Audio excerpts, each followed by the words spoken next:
Bismillahirrahmanirrahim. Assalamualaikum warahmatullahi wabarakatuh. Selamat datang di channel Sahabat Luar Biasa. Channelnya orang-orang luar biasa. Apa kabar teman-teman? Mudah-mudahan sehat selalu dan selalu dalam rahmat dan lindungan Allah Subhanahu wa taala. Amin ya robbal alamin. Bagi teman-teman yang baru menemukan channel ini, agar tidak ketinggalan informasi yang insya Allah menarik dan bermanfaat, jika berkenan silahkan like, komen, dan bagikan video ini, serta subscribe dan nyalakan tombol notifikasinya. Syukron jazakumullah khairan. Alhamdulillahillazi bini'matihi tatimus solihat. Segala puji hanya milik Allah, yang dengan segala nikmatnya segala kebaikan menjadi sempurna. Salawat serta salam semoga tercurah limpahkan kepada Nabi Muhammad Sallallahu Alaihi Wasallam serta istri-istri beliau, saudara-saudara beliau, tabi'in, tabi'ut tabi'in, dan bagi kita yang insya Allah setia dan istiqomah mengikuti sunnahnya sampai akhir hayat. Amin ya robbal alamin. Rabbi syrohli sodri wa yasirli amri wahlul uqdatam min lisani yafqahu qawli.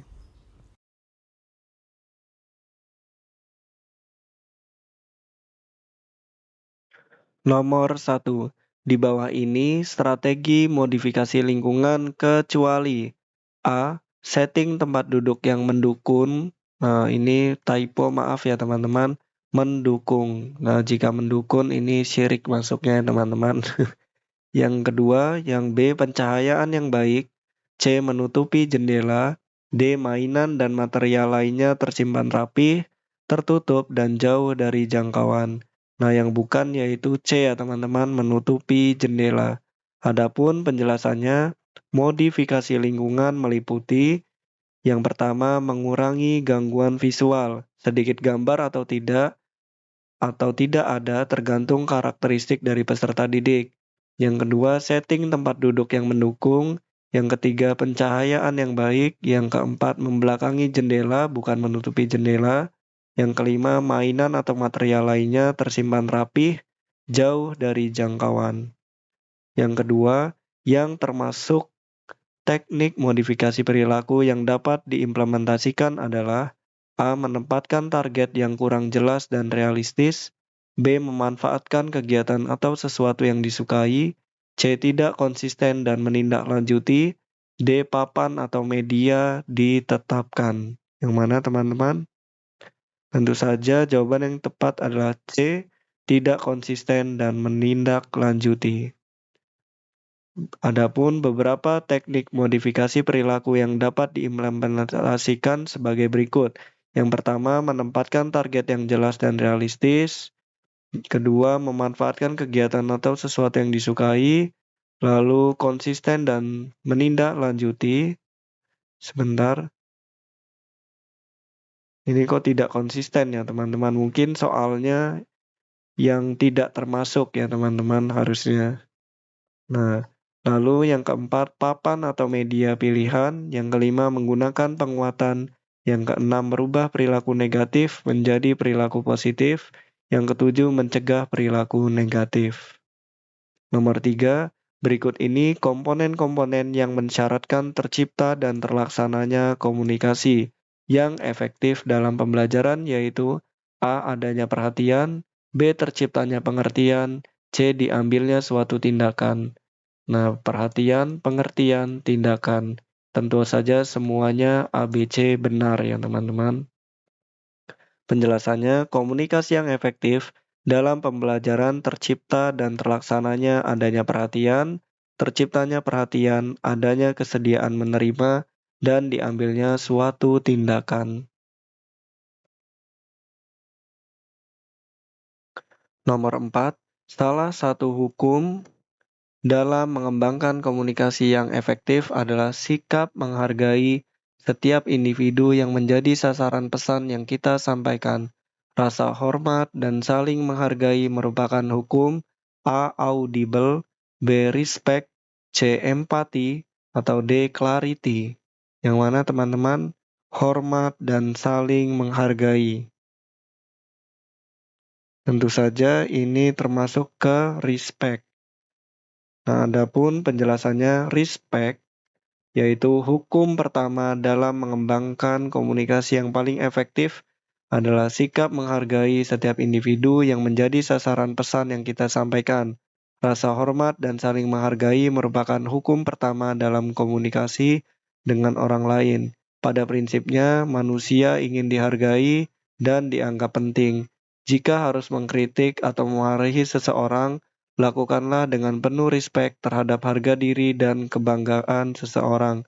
Jika membangun komunikasi dengan rasa, sikap saling menghargai, dan menghormati, maka kita dapat membangun kerjasama yang menghasilkan sinergi yang akan meningkatkan efektivitas kinerja kita, baik sebagai individu maupun secara keseluruhan sebagai sebuah tim. Nomor 5, empati memungkinkan Anda untuk memahami secara emosional dan intelektual mengenai sesuatu yang sedang dialami orang lain. Definisi tersebut disampaikan oleh Carl Rogers, B. Goldman, C. DeVito, atau D. Mike. Nah, empati itu merasakan apa yang orang lain rasakan. Nah, seperti itu ya teman-teman. Kurang lebih. Nah, ini jawabannya C menurut De Vito. Empati menurut De Vito memungkinkan Anda untuk memahami secara emosional dan intelektual mengenai sesuatu yang sedang dialami orang lain. Empati tidak akan terlalu bermakna jika Anda tidak mampu mengkomunikasikan pemahaman empatik ini kembali kepada orang lain tersebut. Seseorang lebih mudah untuk berempati terhadap orang-orang yang ide-idenya cocok dengannya dan bersikap kooperatif. Hal itu jauh lebih sulit untuk berempati pada seseorang yang bingung, marah, jengkel, atau kecewa pada orang lain. Nomor 6, untuk terciptanya komunikasi empatik, maka guru sebagai komunikator harus memperhatikan A. Tidak evaluatif, B. Sikap awas pada isyarat permintaan pilihan atau saran, C. Sikap penuh pengertian, D. Semuanya benar. Tentu jawaban yang tepat adalah D, semuanya benar ya teman-teman. Adapun penjelasannya, agar komunikasi empatik tercipta, maka guru sebagai komunikator harus memperhatikan yang pertama, ketertarikan terhadap sudut pandang peserta didik sebagai komunikan. Yang kedua, sikap sabar untuk tidak memotong pembicaraan.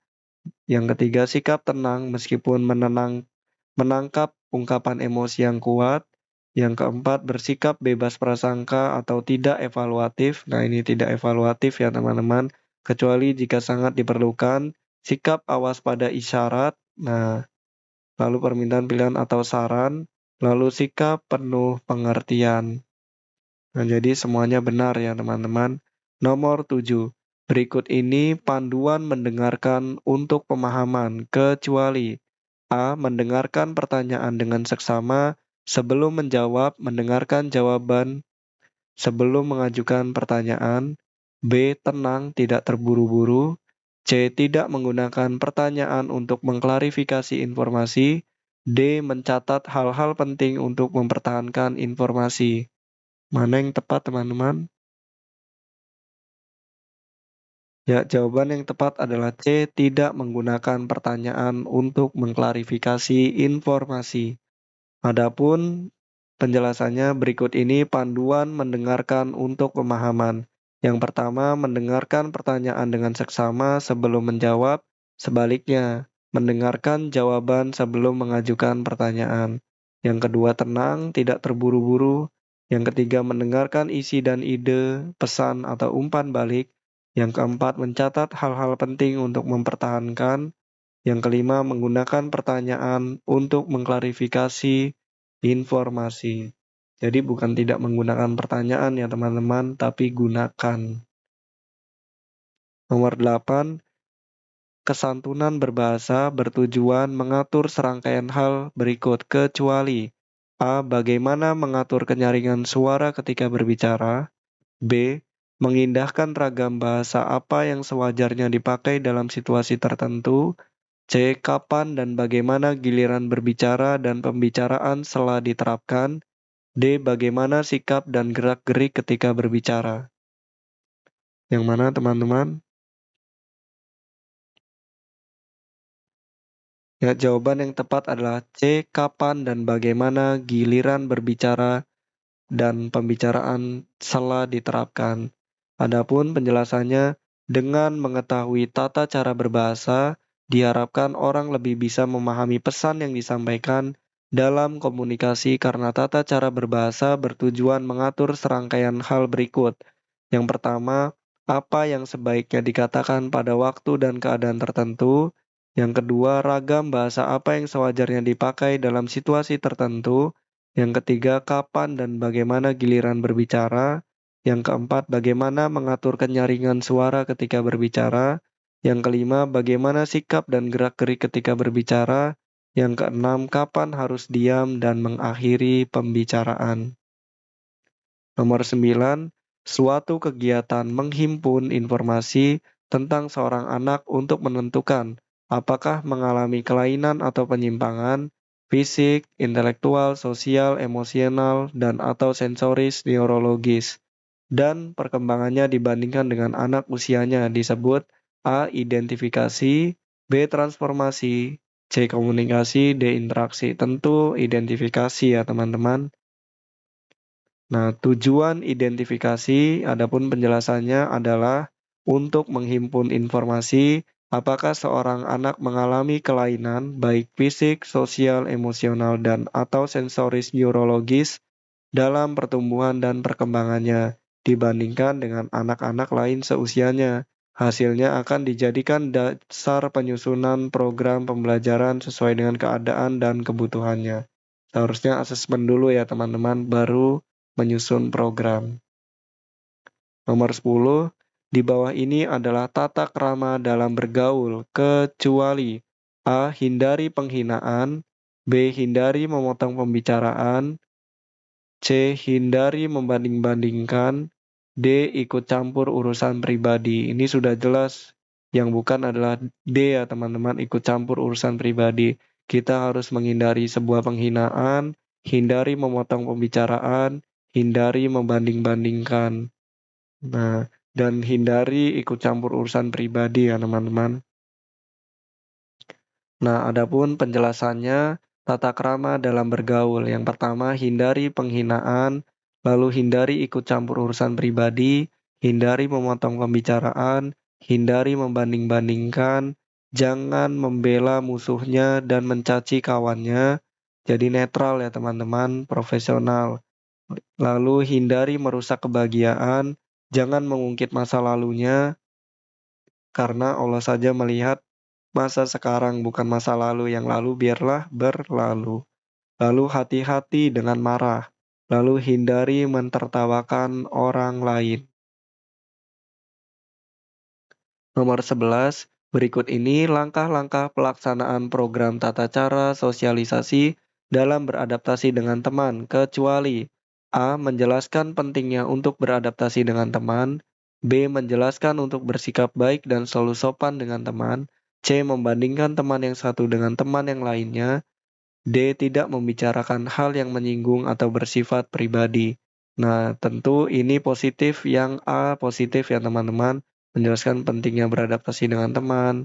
Lalu yang B menjelaskan untuk bersikap baik dan selalu sopan dengan teman, ini positif. Nah, membandingkan teman yang satu dengan teman yang lainnya, ini negatif. Nah, lalu tidak membicarakan hal yang menyinggung atau bersifat pribadi, ini positif. Jadi yang bukan adalah C, membandingkan teman yang satu dengan teman yang lainnya. Adapun penjelasannya, beradaptasi dengan teman, yaitu menjelaskan pentingnya untuk beradaptasi dengan teman, lalu menjelaskan untuk bersikap baik dan selalu sopan dengan teman, tidak membandingkan teman yang satu dengan yang lainnya, tidak membicarakan hal yang menyinggung atau bersifat pribadi, lalu mengajak teman untuk jalan, makan siang, atau permisi ketika makan atau minum. Baik teman-teman, mungkin itu saja yang dapat saya bagikan. Apabila ada kebenaran, pastikan itu datangnya dari Allah Subhanahu wa Ta'ala, dan apabila ada kesalahan, pastikan itu datangnya dari saya. Maka apabila ada kebenaran, mohon doakan kebaikan. dan apabila ada kesalahan, mohon dimaafkan dan diingatkan. Syukron jazakumullah khairan. Allahumma inni as'aluka ilman nafi'an wa rizqan thayyiban wa amalan mutaqabbalan. Subhanakallahumma wa bihamdika asyhadu an la ilaha illa anta astaghfiruka wa atubu ilaik. Wassalamualaikum warahmatullahi wabarakatuh.